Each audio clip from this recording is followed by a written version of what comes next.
السلام عليكم ورحمة الله وبركاته. الحمد لله الحمد لله نحمده ونستعينه ونستغفره ونؤمن به ونتوكل عليه ونعوذ بالله من شرور أنفسنا ومن سيئات أعمالنا من يهده الله فلا مضل له ومن يضلل فلا هادي له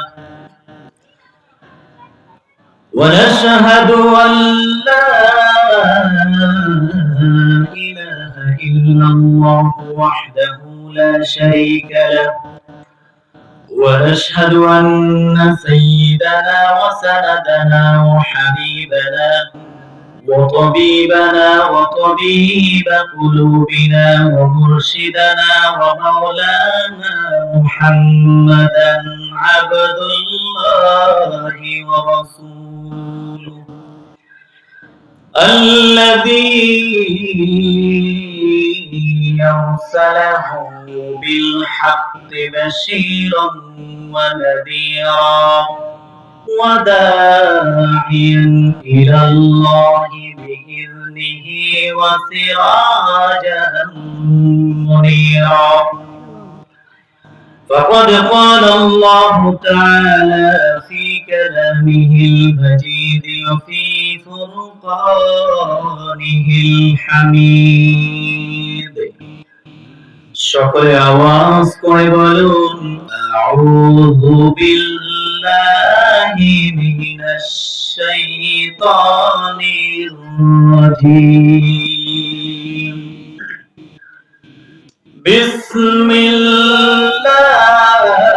বিসমিল্লাহির রহমানির রহিম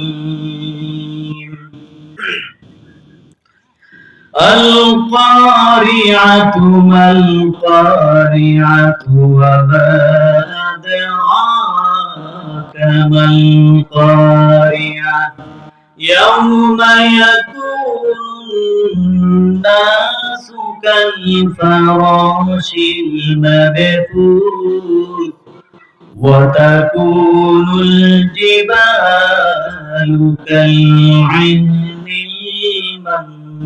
المنفوش فأما من ثقلت موازينه فهو في عيشة راضية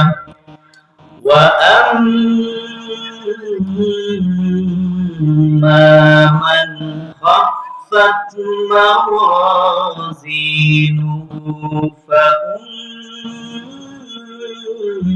فأمه هاوية وما أدراك ما هي نار حامية وقال تعالى إن الله وملائكته يصلون على النبي يا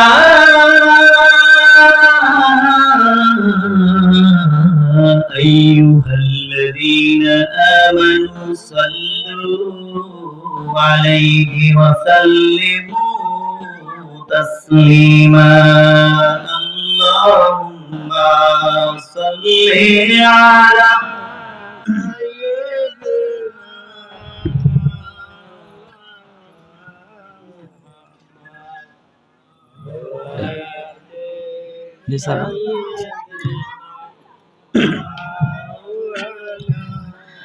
محمد اللهم صل على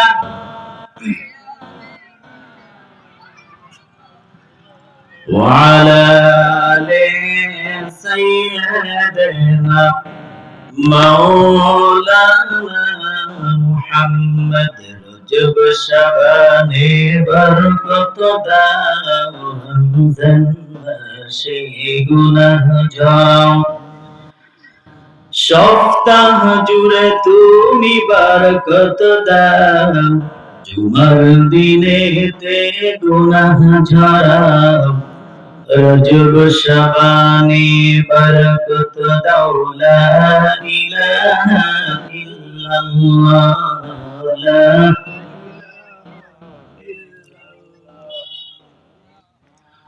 লা ইলাহা ইল্লাল্লাহ লা ইলাহা ইল্লাল্লাহ তাহাজ্জুদের জায়না মাঝে মরণ দিও প্রভু আমায় একামতে দ্বীনের কাজে কবুল করে নিও আমায় লা ইলাহা ইল্লাল্লাহ লা ইলাহা ইল্লাল্লাহ লা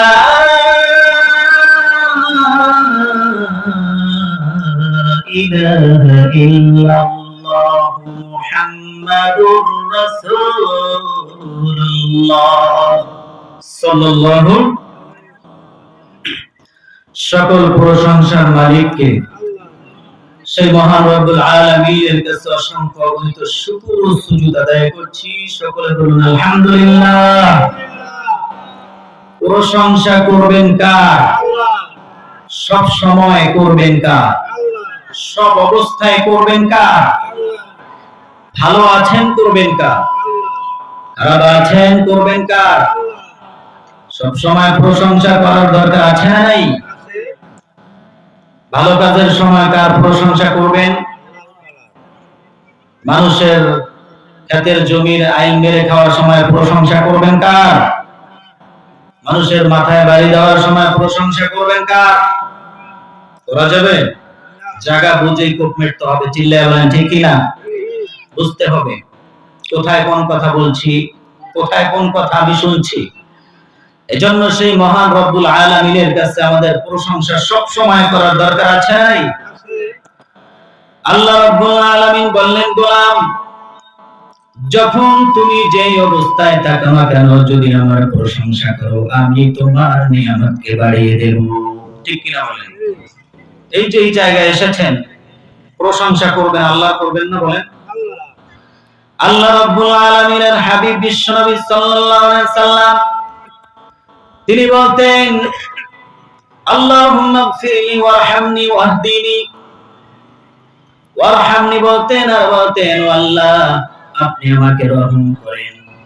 যদি আপনি আমাকে রহম না করেন তাহলে আমি এক মুহূর্তের জন্য এখান থেকে উঠে বাড়িতে যেতে পারবো না। ঠিক কিনা বলেন? আল্লাহ যদি রহম আপনার উপরে না করেন, এক সেকেন্ডের জন্য হলেও আপনি বাড়িতে যেতে পারবেন না। কত মানুষ আছে দেখবেন হঠাৎ করে স্ট্রোক করে মারা যায়। কত মানুষ আছে দেখবেন বাজারে যায়, বাড়িতে আসার আর কোনো সুযোগ পায় না। ঠিক কিনা বলেন? ওয়ারহামনি, আল্লাহ আমাকে আপনি রহম করেন। কত মানুষ আছে ঘুমের মধ্যে মৃত্যু হয়ে যায়। আরে ভাই, জীবন নিয়ে আপনি চিন্তিত হন না, জীবন নিয়ে ভাবেন না। আপনি জানেন না জীবনটা কার? বলেন কার? এই যে আপনি চার দোকানে বসে আড্ডা দিচ্ছেন, জানেন না এই জীবনটা আপনার রব দিয়েছে। এই জীবনটা দিয়েছে কে? চার দোকানে বসে আছেন।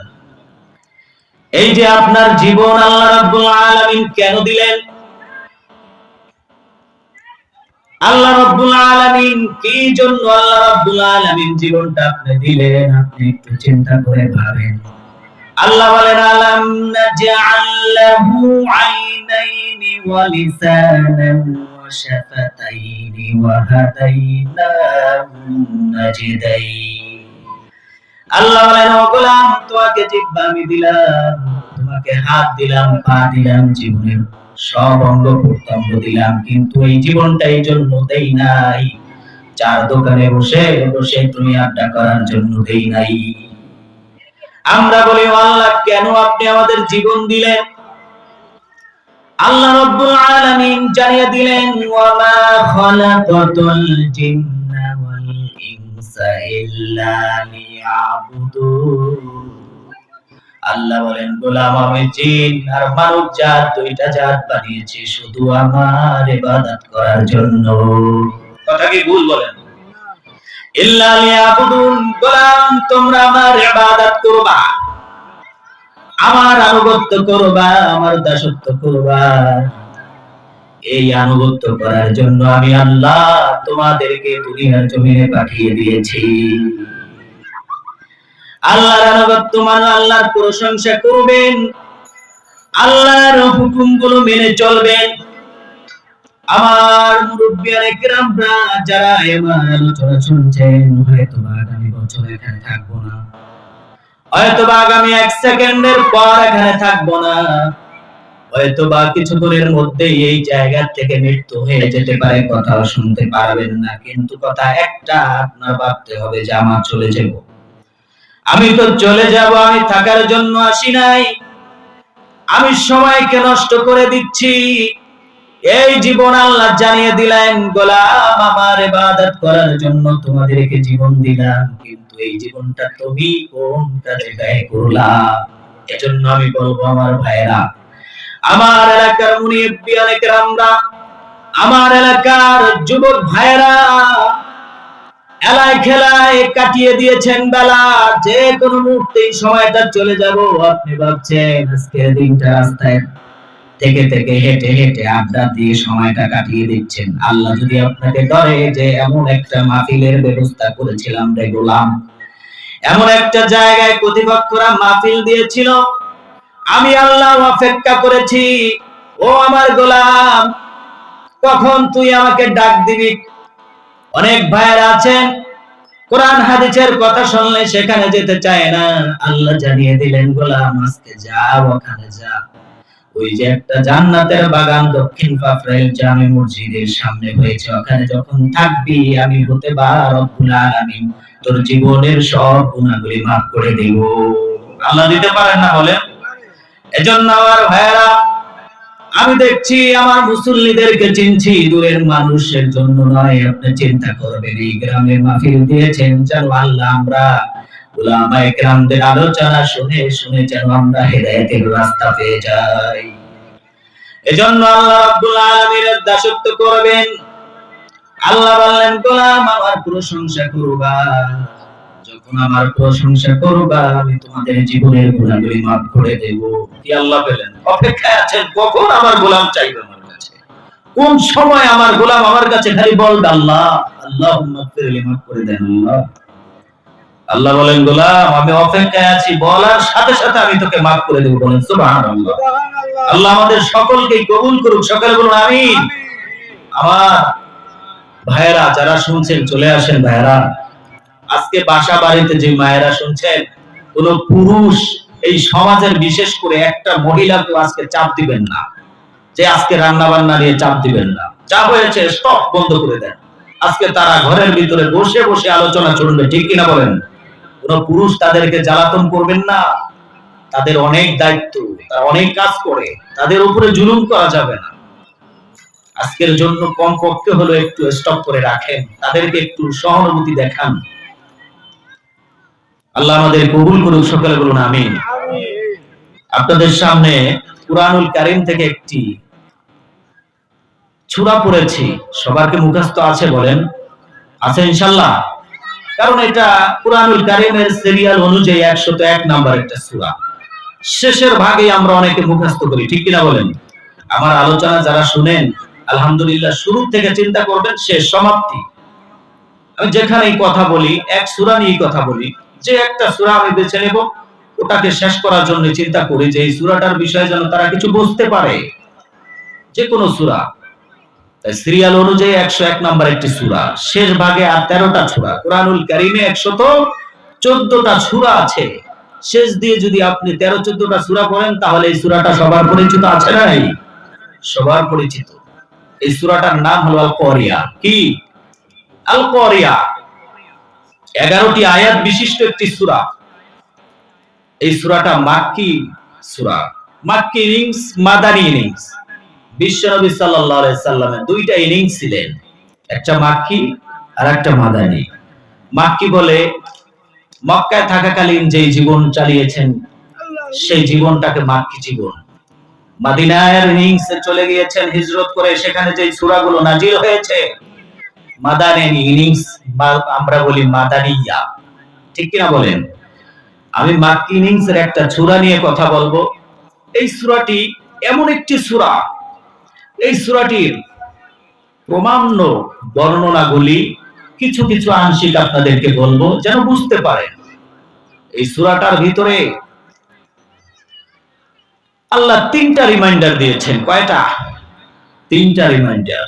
একটা, এই সূরাটি কিয়ামতের প্রমাণ্য বর্ণনাগুলি আল্লাহ এই সূরার ভিতরে তুলে ধরেছেন। বলেন আল্লাহু আকবার। আমরা কিন্তু জীবনভর শুনেছি কিয়ামত সংঘটিত হবে, যে কোনো মুহূর্তে হয়ে যেতে পারে, এটা আমরা বলি না কিয়ামত? এই কিয়ামতের কিছু নকশা আল্লাহ এই সূরার ভিতরে তুলে ধরেছেন। বলেন সুবহানাল্লাহ। কিয়ামত কিভাবে সংঘটিত হবে সেটা এটার ব্যাপারে আছে। আবার এটার ভিতরে আল্লাহ হাসরের ময়দান কিভাবে কায়েম হবে সেটাও তুলে ধরেছেন। জান্নাত জাহান্নাম দুটা রাস্তা, আপনি কোথায় যাবেন সেই রাস্তা এখানে দুটা আছে। কি করলে একটা জান্নাতের রাস্তা পাবেন সেই রাস্তাটা সূরার ভিতরে ধরিয়ে দিয়েছেন। চিল্লায় বলেন ঠিক কিনা? এজন্য খেয়াল করে শুনবেন। এই সূরাটি